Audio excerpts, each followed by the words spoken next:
The ship landed softly on the blue grass of the Valari homeworld. Ambassador Una Park stepped out and took a deep breath.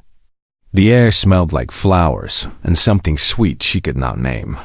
She had visited many alien worlds in her 10 years of service, but this one was special. The Valari were one of the oldest species in the galaxy, and they had finally invited humans to watch their most sacred ceremony. Una walked toward the tall white buildings in the distance. A group of Valari waited for her at the gates. They were beautiful creatures. They stood on 2 legs like humans, but their bodies were covered in soft fur of many colors. Some had golden fur, others had silver or black. Their faces looked like large cats with pointed ears and long whiskers. Their eyes were amber-colored and very intelligent. Elder Tavri stepped forward to greet her. The old Valari female had white fur that showed her great age. She moved slowly but with dignity. Her voice was deep and warm when she spoke.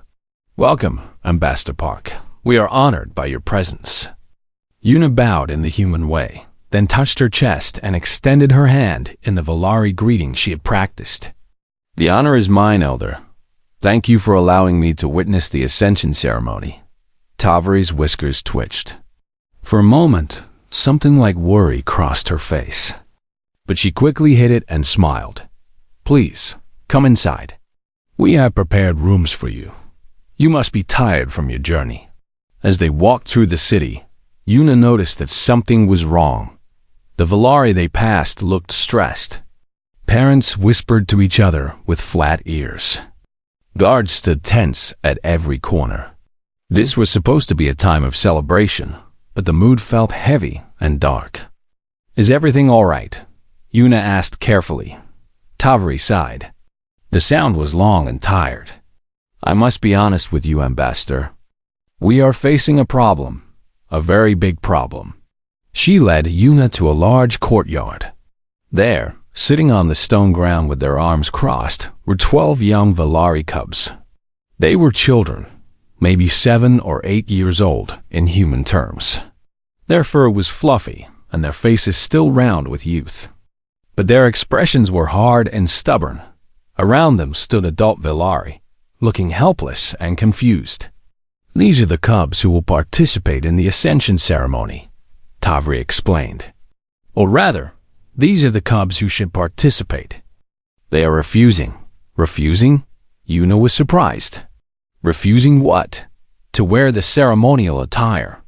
Tavri pointed to a table nearby. On it lay the most beautiful robes Una had ever seen. They were made of thick fabric in deep purple and gold colors. Metal clasps shaped like stars decorated the shoulders. Ancient symbols were sewn into every inch of the cloth. These robes clearly held great meaning. "For 10,000 years, our young ones have worn these robes at their ascension," Tavri said. "It marks their entry into Valari society. Without the ceremony, they cannot become true members of our people. But this generation refuses to put them on." One of the cubs, a female with bright orange fur, stood up. Her name was Kiri, and she was clearly the leader of the group. "We are not refusing tradition," Kiri said boldly. "We are refusing to be hurt." "Hurt?" Una stepped closer. "What do you mean?" Another cub, a small male with dark stripes named Daro, pulled down the collar of his shirt. On his shoulder was a patch of fur that looked rubbed and sore. "Last year, my older brother wore the robes," Daro said quietly. The metal clasps dug into his shoulders so badly that he bled. He still has marks. "He told me he cried the whole ceremony, but had to pretend he was fine." A female cub named Miri raised her hand. Her claws extended and retracted nervously. "My sister said the sleeves are so tight that she could not move her arms. She felt trapped. She had bad dreams about it for months afterward." More cubs spoke up. Each one had heard stories from older siblings or cousins. Stories of pain, discomfort, and fear. Stories that had been whispered for generations, but never spoken aloud to the elders. Kiri's voice was strong. "We asked our parents why the robes hurt so much. They said it is tradition. They said everyone suffers through it. They said we must suffer too. Her amber eyes blazed. But why? Why must tradition mean pain? The adult Valari shifted uncomfortably. Some looked angry. Others looked ashamed. This is how it has always been done, one mother said weakly. We all went through it. You will survive. Surviving is not the same as thriving, Kiri shot back. You taught us that, mother. The courtyard fell silent. Yuna looked at the robes again. Now she noticed things she had missed before. The fabric was very heavy. The metal clasps had sharp edges. The sleeves were narrow and stiff. These robes had been designed for adult Valari bodies. Someone had simply made them smaller for cubs without changing anything else. She understood now. The cubs were not being difficult. They were being honest. About something every Valari child had felt for thousands of years, but had been too scared to say. Elder Tavri lowered her head. In our culture, we cannot force a cub to wear the ceremonial attire. It must be chosen willingly. If they refuse, the ceremony cannot happen. And if the ceremony does not happen, Yuna asked, then our people will be shamed before the entire galaxy. Other species are coming to watch. Treaties depend on this. If we cannot even perform our most basic tradition, others will see us as weak and broken. The weight of this situation pressed down on everyone. Yuna looked at the cubs. They sat firm and unmoving. They were scared. She could see that. But they were also brave. It took courage to stand against 10,000 years of tradition. She looked at the elders. They were proud and stubborn. But they were also trapped. They could not change what had always been done. And she looked at the robes, beautiful and terrible, sacred and painful. 3 days until the ceremony, an impossible problem. Two sides that could not give in. But Yuna Park had not become a successful ambassador by accepting impossible situations. Her mind was already working, already searching for a path forward. Elder Tavri, she said slowly, may I have permission to speak with the cubs? Alone? The elder's eyes widened. No alien has ever interfered with our traditions before. I am not asking to interfere. I am asking to listen. Tavri looked at the cubs, then at the robes, then at the setting sun. The ceremony was so close. They had tried everything else. Very well, she said at last.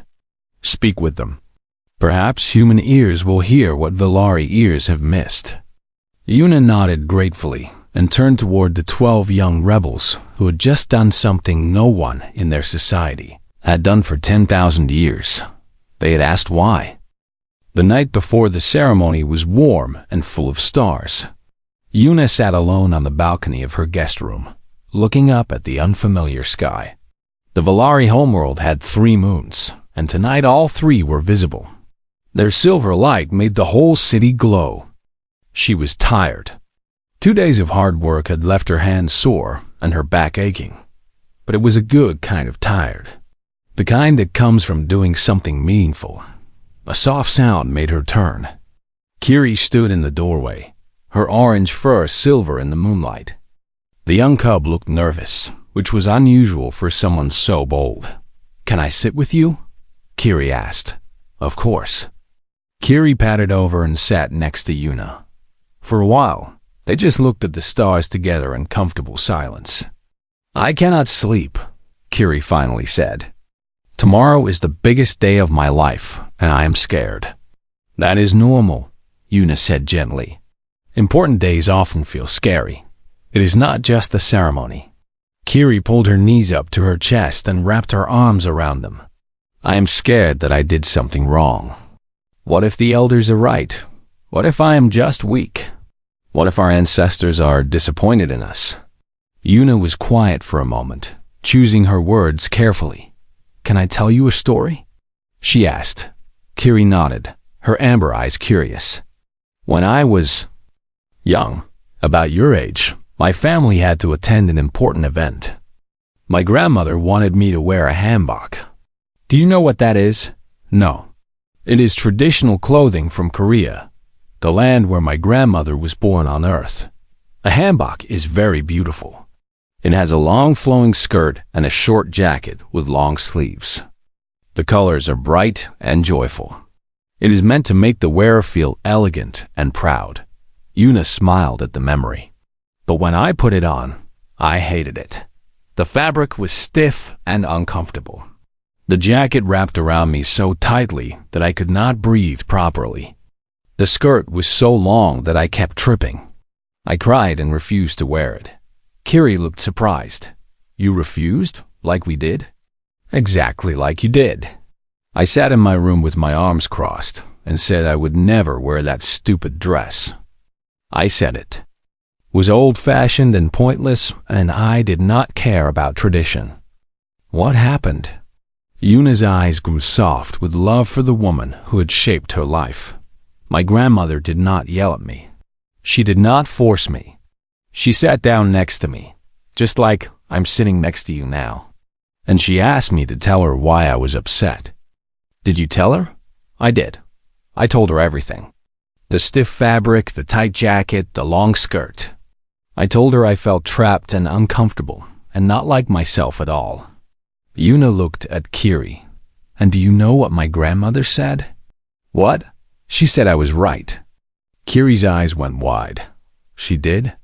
She said the hanbok was not supposed to make me feel trapped. She said it was supposed to make me feel connected to all the women in my family who had worn it before me. My mother, my grandmother, my great-grandmother, all the way back through hundreds of years. Yuna could almost hear her grandmother's gentle voice as she continued. She told me stories about those women, how they had been brave and strong and kind, how they had worn the hanbok at their weddings, and the births of their children and all the important moments of their lives. She made me feel like putting on that dress was not about suffering. It was about joining a family that stretched back through time. That sounds beautiful, Kiri whispered. It was, but she did something else too. She helped me adjust the dress. She loosened the jacket so I could breathe. She pinned up the skirt so I would not trip. She made small changes that did not affect how the hanbok looked, but completely changed how it felt. Yuna touched the hidden pocket in her own clothes where she kept her grandmother's sewing kit. She taught me that day that tradition and comfort are not enemies. You can honor your ancestors and still be kind to yourself. The two things can exist together. Kiri was quiet for a long time, thinking about this. Is that why you helped us? She finally asked. Because of your grandmother? Yes. When I saw you cubs sitting in that courtyard, refusing to wear robes that hurt you, I saw myself as a child.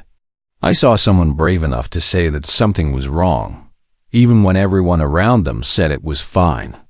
Yuna put her hand on Kiri's shoulder. You are not weak, Kiri. You are strong. It takes courage to question what everyone accepts. It takes bravery to say this hurts me when you are supposed to just endure. Tears formed in Kiri's amber eyes. But what if the other Velari think we are disrespectful? What if they think we do not love our traditions? Then you will show them they are wrong. Tomorrow, you will walk into that hall wearing the sacred robes. You will speak the ancient words. You will complete every part of the ceremony exactly as it has been done for 10,000 years. The only difference is that you will not be suffering while you do it. Yuna smiled. And maybe, just maybe, other cubs who come after you will see that and feel hope. They will know that they do not have to hurt themselves to honor their ancestors. That is not weakness, Kiri. That is wisdom. Kiri wiped her eyes with the back of her paw. Then, slowly, she leaned against Yuna's side. The human put her arm around the young Velari, and they sat together watching the three moons move across the sky. Will you be there tomorrow? Kiri asked softly. At the ceremony? Do you want me there? I do. We all do. The other cubs asked me to invite you. They said you are the first adult who ever really listened to us. Yuna felt her heart swell with warmth. Then I will be there. I would not miss it for anything. Kiri made a sound that was like a purr mixed with a sigh. I am still scared, but I am not as scared as before. That is the best anyone can hope for on the night before something important.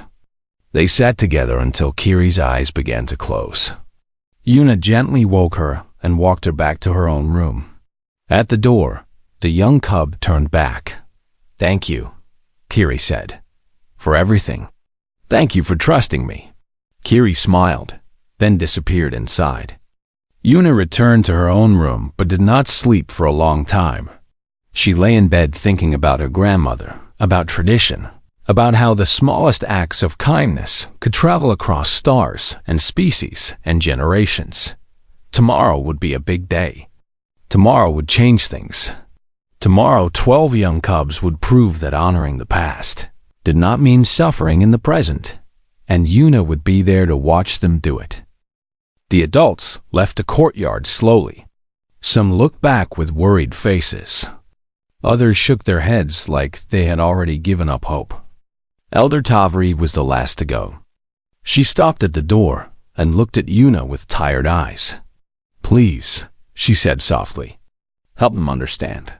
Then she was gone, and Yuna was alone with 12 young Valari who were about to change their world. The cubs watched her carefully. Their ears were flat against their heads. Their tails swished back and forth with nervous energy. Yuna knew that look. She had seen it in children across many planets. It was the look of young ones who expected an adult to lecture them, to tell them they were wrong, to force them to obey. She did not do any of those things. Instead, Yuna sat down on the stone ground. She crossed her legs and put her hands in her lap. She made herself small and unthreatening. The cubs looked surprised. Adults did not usually sit on the floor. "I am not here to tell you what to do," Yuna said gently. "I am here to listen. Can you tell me more about why the robes make you feel bad?" For a long moment, no one spoke. Then Kiri, the brave orange-furred female, stepped forward. She studied Yuna's face like she was trying to decide if this human could be trusted.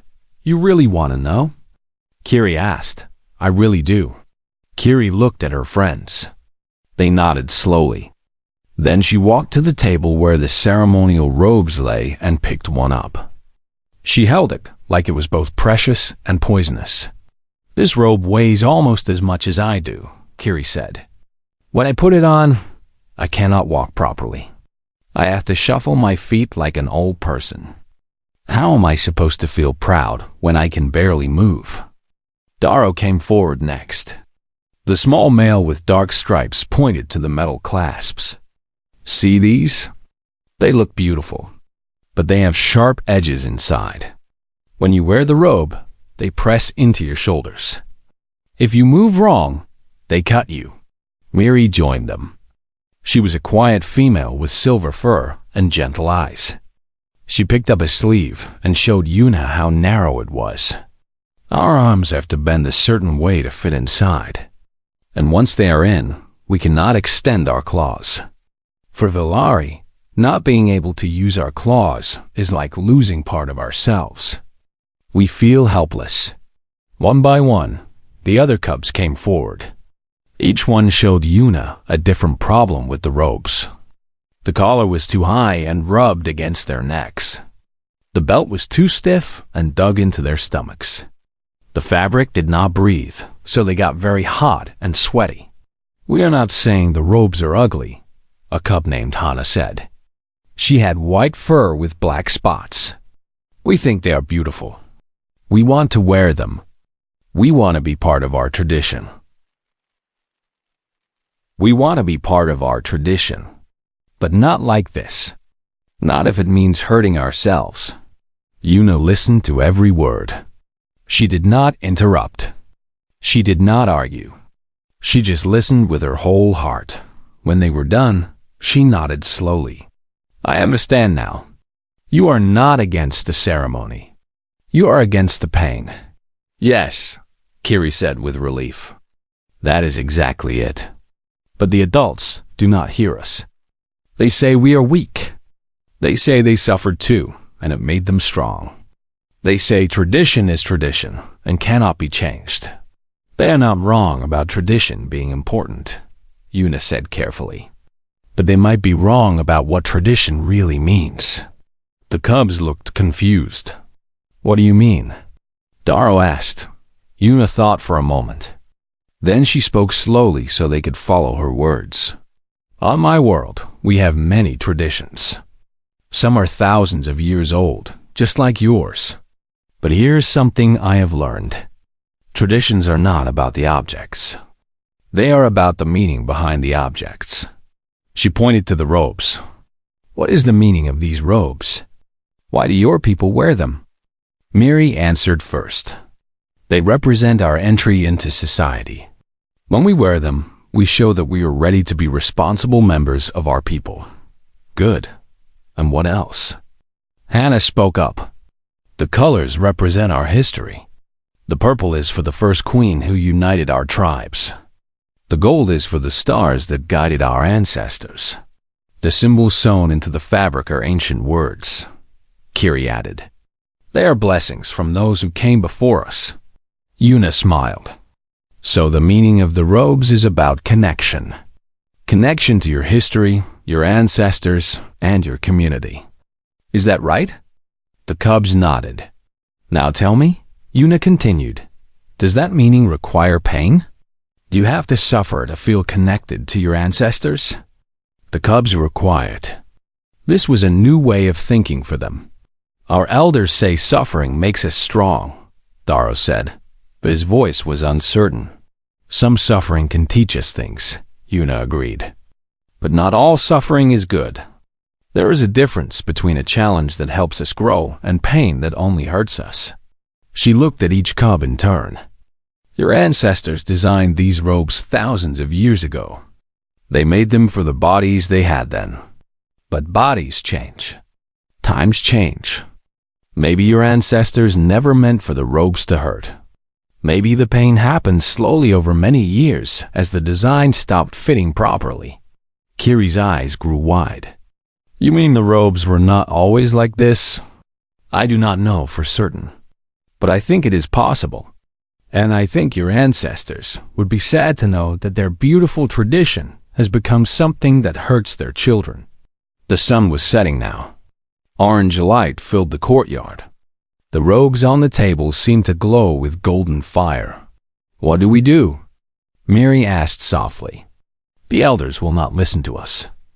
They think we are just being difficult. Una stood up and brushed the dust from her clothes. Her mind was working fast. An idea was forming, but it needed more time to grow. I want to try something, she said. But I need your help. And I need you to trust me. Trust you? Kiri tilted her head. We just met you. I know. But sometimes trust is a choice we make before we have proof. I am choosing to trust that you are not just being stubborn. I am choosing to believe that your pain is real. Can you choose to trust that I want to help? The cubs looked at each other. A silent conversation passed between them in the way of children everywhere. Finally, Kiri turned back to Una. What do you want to try? Una picked up one of the robes. She felt its weight, examined its construction, tested the flexibility of the fabric. A smile slowly spread across her face. On my world, she said, we have a saying. If the shoe does not fit, you do not cut off your foot. You find a better shoe. She looked at the cubs with warmth in her eyes. I am not going to ask you to change. I am going to help you change the robes. For the first time since Una had arrived, the cubs smiled. The next morning, Una woke up before the sun. She had work to do. She sent a message to her ship and asked for supplies. Soft padding materials, flexible fabric, tools for sewing, and one special item that she had carried with her across the stars for 20 years. Her grandmother's sewing kit. The kit arrived in a small box made of dark wood. Una held it in her hands and smiled at the memories it brought.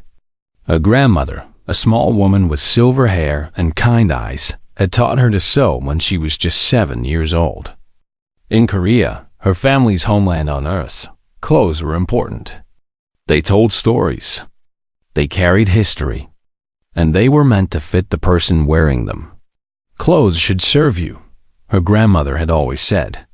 They should make you feel beautiful and free, never trapped. Yuna carried the sewing kit and her supplies to the courtyard where the cubs were waiting. They had not slept much either. Their excitement was too strong. Elder Tavri was also there. She looked worried when she saw all the materials. "Ambassador Park, what are you doing? You cannot change the sacred robes. They have been the same for 10,000 years. Yuna bowed respectfully. "I am not changing the robes, Elder. I am helping them fit better. The outside will look exactly the same. Every symbol, every color, every sacred element will remain. I am only adjusting how the robes feel on the inside." The Elder's whiskers twitched with doubt. "Is that truly possible? Let me show you." Yuna picked up the first robe. She turned it inside out so everyone could see the inner construction. The cubs gathered close, curious to watch. "Look here," Yuna said, pointing to the shoulder area where the metal clasps were attached. The clasps sit directly on the fabric. When the cubs move, the weight presses the metal into their shoulders. But if we add a layer of soft padding here, the weight spreads out. The clasps stay in place, but they no longer dig into the skin. She took some padding material and began to sew it into the robe. Her hands moved with skill that came from years of practice. The cubs watched with big eyes as she worked. Darrow, the male with dark stripes, was the first to try on the modified robe. He slipped his arms through the sleeves, and Yuna helped him fasten the clasps. Then she stepped back. "How does it feel?" she asked. Darrow moved his shoulders. He twisted left and right. He jumped up and down. A huge smile spread across his face. "It does not hurt at all," he said with wonder. "I can feel the weight, but it is comfortable. Like a warm blanket instead of a heavy rock." The other cubs gathered around him, touching the robe, feeling the difference. Hope began to grow in their eyes. Yuna worked on the next problem. She picked up another robe and examined the narrow sleeves. "The sleeves are too tight because they were designed straight, like tubes," she explained. "But Valari arms are not straight when relaxed. They have a natural curve, and the claws need room to extend." She made careful cuts in the inner lining of the sleeves, creating hidden slits that would not be visible from the outside. Then she sewed flexible fabric panels into these openings. Miri tried on this robe next. The silver-furred female put her arms through the sleeves and moved them around.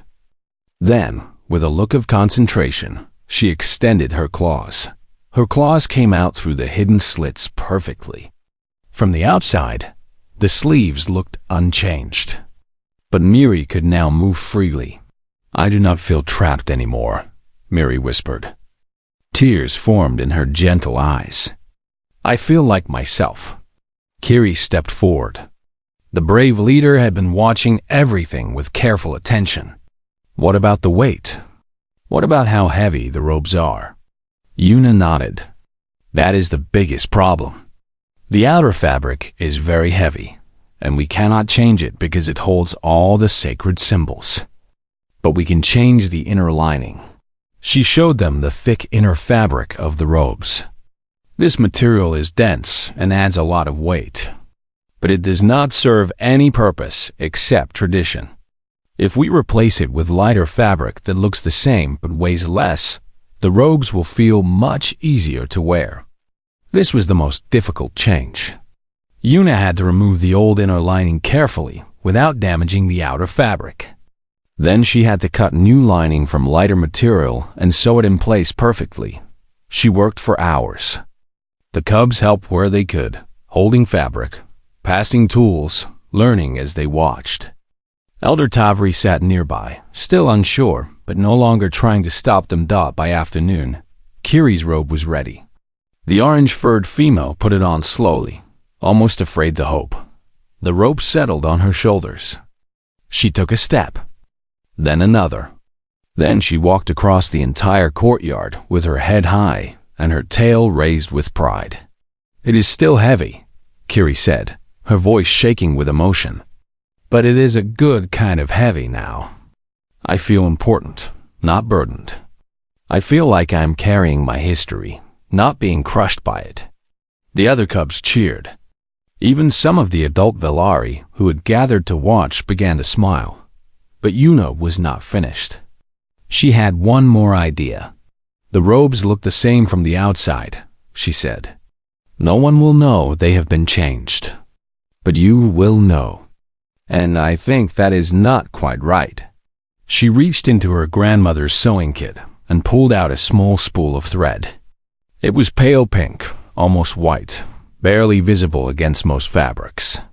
On Earth, in Korea, when someone receives important clothing, the person who makes it often adds a small hidden mark. A secret signature.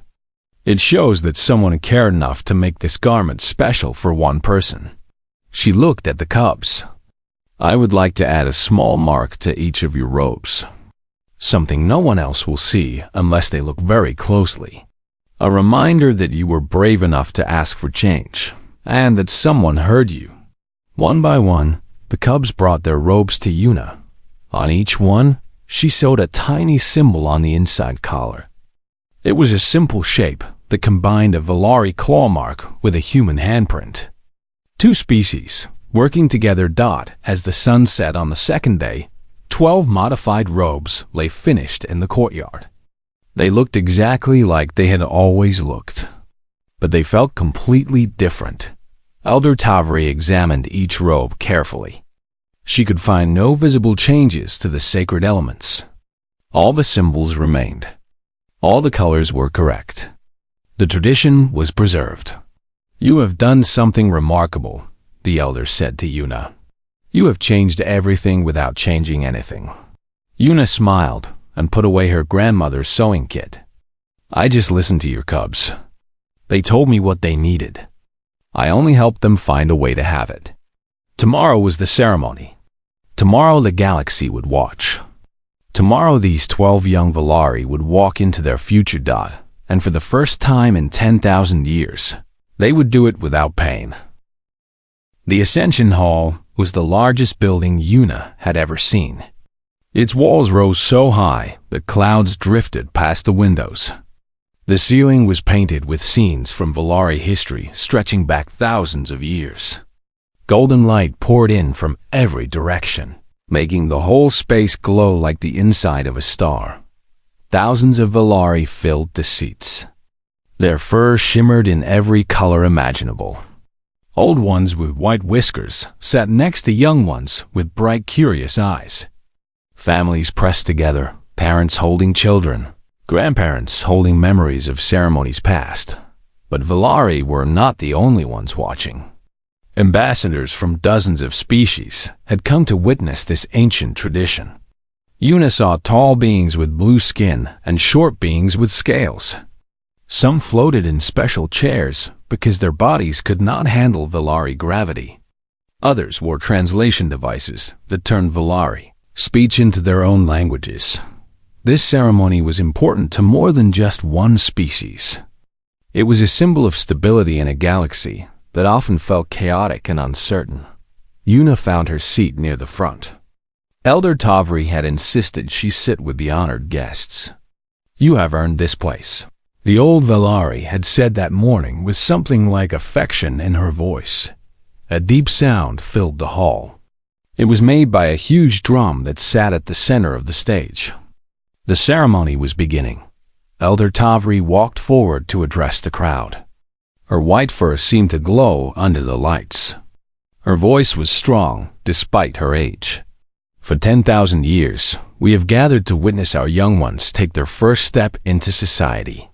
Today, 12 cubs will put on the sacred robes and speak the words of ascension.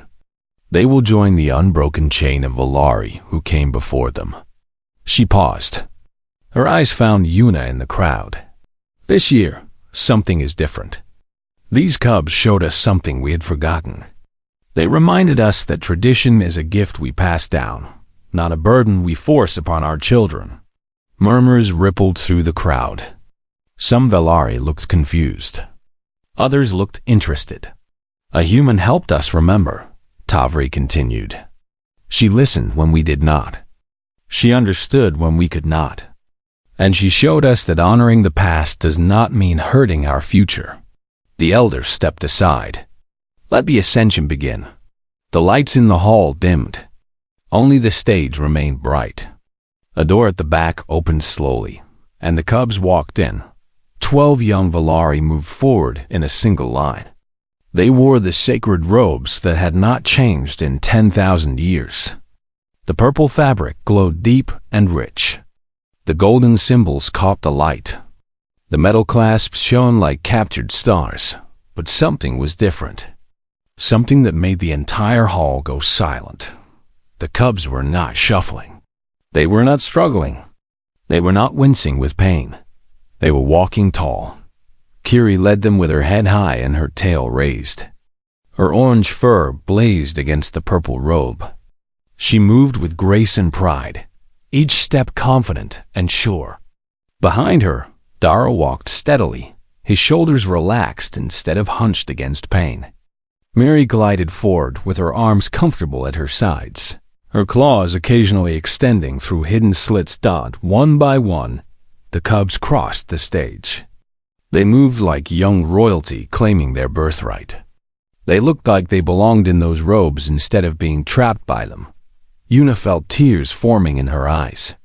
She saw parents in the crowd wiping their own faces. Even some of the older Valari, who had suffered through their own ascension ceremonies, looked moved. The cubs reached the center of the stage and turned to face the assembly. The ancient words of ascension were supposed to be spoken in unison, a chorus of young voices joining together. But first, Kiri stepped forward alone. This was not part of the tradition. The crowd stirred with surprise. Elder Tavri tensed but did not stop her. Before we speak the words, Kiri said, her voice strong and clear, we want to say something. We want to speak for the cubs who came before us, for our brothers and sisters who suffered in silence, for all the young ones who were told that pain was part of tradition. She looked at the assembly with fierce amber eyes. We honor our ancestors. We love our traditions. We are proud to be Valari. But we believe our ancestors would not want us to hurt ourselves to prove that pride. They created these robes to celebrate us, not to harm us. Kiri bowed her head respectfully. A human helped us find a way to wear these robes without pain. She did not change our tradition. She only changed our experience of it. And we are grateful. She raised her head again. From this day forward, we ask that all cubs be given the choice to have their robes adjusted. Not as rebellion, not as weakness, but as wisdom, as care, as love for the young ones who will come after us. The hall was completely silent. Thousands of eyes watched. No one knew what would happen next. Then, slowly, Elder Tavri began to clap. The sound echoed through the massive space like the first drops of rain. Others joined. Then more. Then the whole hall was filled with applause that shook the painted ceiling and rattled the golden lights. Una clapped until her hands hurt. She watched the cubs stand tall on that stage. Bathed in approval they had earned through courage and kindness. When the applause finally died down, the 12 young voices spoke together. We are the children of Valari. We carry the hopes of those who came before. We walk into the future holding the past. Today, we become who we were always meant to be. The ancient words rolled through the hall, strong and true. And when they finished, when the ceremony was complete, the cubs did something no one expected. They did not stand still and wait to be dismissed. They walked down from the stage and into the crowd. They found their families and embraced them. They laughed and cried and showed off their robes without any flinching or discomfort. Kiri found Yuna. The young Valari bowed in the deepest sign of respect her culture knew. Then she abandoned formality completely and threw her arms around the human in a fierce hug. "Thank you," Kiri whispered. "Thank you for seeing us."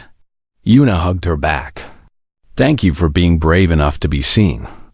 Later that night, there was a celebration unlike any Yuna had witnessed. The whole city came alive with music and light. Cubs ran through the streets in their sacred robes, no longer afraid to move freely in them. Parents watched with joy instead of worry.